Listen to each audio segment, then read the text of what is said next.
வேலூர் ஒருங்கிணைந்த மாவட்டத்தில் நிர்வாக வசதிக்காக திருப்பத்தூர் கலெக்டர் ஆபீஸ் திறக்கப்பட்டுச்சு. சுமார் 110 கோடி ரூபாய் மதிப்பில் கலெக்டர் ஆபீஸ் கட்டட வேலை நடந்துச்சு.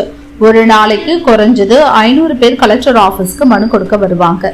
இந்த சூழ்நிலையில கலெக்டர் ஆபீஸ் 6வது மற்றும் 7வது மாடி கட்டடத்துல ஒரு சிக்கல். கூட்டமா குரங்குங்க ஆக்கிரமிப்பு செஞ்சிருக்குது.